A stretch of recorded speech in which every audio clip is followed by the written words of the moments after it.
നമസ്കാരം പ്രിയ പ്രേക്ഷകരെ. സെപ്റ്റംബർ 12, 1979 ഒരു കുടുംബത്തിന്റെ വിധി മാറ്റിയെഴുതിയ ദിവസമായിരുന്നു അന്ന്. കേവലം 50-ൽ താഴെ വയസ്സ് പ്രായമുള്ള തന്റെ ഭർത്താവിന്റെ അപ്രതീക്ഷിത മരണം ഹേമലത എന്ന യുവതിക്ക് ആഘാതമായിരുന്നു.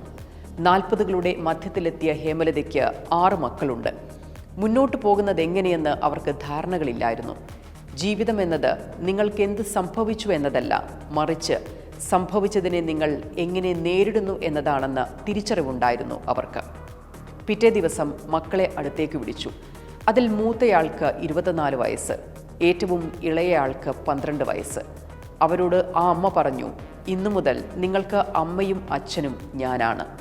ഏറ്റവും ഇളയവനായ കുമരവേൽ എന്ന 12 വയസ്സുകാരന് അമ്മ എന്താണ് പറഞ്ഞതെന്ന് മനസ്സിലായില്ല. പക്ഷേ ഒരു കാര്യം മനസ്സിലായി, കുടുംബത്തിന് എന്തോ ആപത്ത് പറ്റിയിട്ടുണ്ട്. അമ്മയ്ക്ക് വാവിട്ട് കരയാനുള്ള എല്ലാ സാഹചര്യവും ഉണ്ടായിരുന്നു. നിസ്സഹായയായിരിക്കാനുള്ള സാഹചര്യമുണ്ടായിരുന്നു. മറ്റുള്ളവരുടെ സഹതാപം കൊണ്ട് എങ്ങനെയെങ്കിലും ജീവിക്കാനുള്ള സാഹചര്യമുണ്ടായിരുന്നു. പക്ഷേ അവർ ജീവിതത്തെ നേരിടാൻ തീരുമാനിച്ച ഒരു സ്ത്രീയായിരുന്നു. ധൈര്യം അതൊരു നിലപാട് മാത്രമല്ല, ചിലത് ചെയ്തു കാണിക്കാനുള്ള ക്വാളിറ്റിയാണെന്ന് ഹേമലത തെളിയിച്ചു. അടുത്ത 35 വർഷം ധൈര്യപൂർവ്വം അവർ ജീവിതത്തെ നേരിട്ടു. 6 മക്കൾക്കും അമ്മയും അച്ഛനുമായി. 6 പേർക്കും വിദ്യാഭ്യാസം നൽകി വളർത്തി. ഭർത്താവ് മരണപ്പെടുമ്പോൾ 2.5 ലക്ഷം രൂപയുടെ കടം കുടുംബത്തിനുണ്ടായിരുന്നു. ഇന്നൊരു പക്ഷേ 25 കോടിയോളം മൂല്യം ആ 2.5 ലക്ഷത്തിനുണ്ടായിരിക്കണം. അതിൽ അവരുടെ ഭർത്താവ് സുഹൃത്തിൽ നിന്നും വാങ്ങിയ 25,000 രൂപയുടെ ലോണുമുണ്ടായിരുന്നു. രേഖകളില്ലാത്ത ഒരു കൈവായ്പ. ഹേമലതയുടെ അച്ഛൻ വക്കീലായിരുന്നു. കടം കിട്ടാനുള്ള ആ സുഹൃത്ത് ഹേമലതയുടെ അച്ഛനെ സമീപിച്ച് കാശ് തിരികെ ചോദിച്ചു. പിതാവ് അവരോട് പറഞ്ഞു, 25,000 ചോദിച്ച് അയാൾ വരുന്നുണ്ട്. നിനക്ക് ഈ സാഹചര്യത്തിൽ എങ്ങനെ തിരിച്ചു കൊടുക്കാനാകും? അതും രേഖകളൊന്നുമില്ലാതെ വാങ്ങിയ പണമല്ലേ. നിനക്കറിയില്ലെന്ന് പറഞ്ഞാൽ മതി, പ്രശ്നമൊന്നുമില്ല. കാരണം തെളിവില്ലല്ലോ.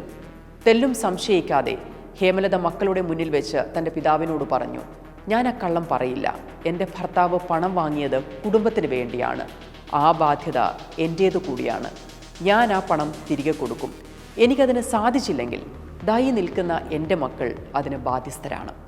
അവർക്കൊരു വരുമാനം വന്നു തുടങ്ങുമ്പോൾ ആദ്യം ആ പണം തിരിച്ചടച്ചിരിക്കും. അതായിരുന്നു ആ സ്ത്രീ. ആ 6 മക്കൾക്ക് ഇതിലും വലിയ ജീവിതമൂല്യം എവിടെ നിന്ന് കിട്ടാൻ? സത്യസന്ധതയുടെ മഹത്വം ഇതിൽ കൂടുതൽ എവിടെ നിന്ന് പകർത്താൻ? ചുറ്റുപാടുകൾ എത്ര മോശമായാലും, പ്രതീക്ഷിക്കാൻ തന്നെ ഒന്നുമില്ലെങ്കിലും സത്യസന്ധമായിരിക്കുക എന്ന വലിയ പാഠം ആ 6 കുട്ടികൾ അവിടെ നിന്ന് പഠിച്ചു തുടങ്ങുകയായിരുന്നു.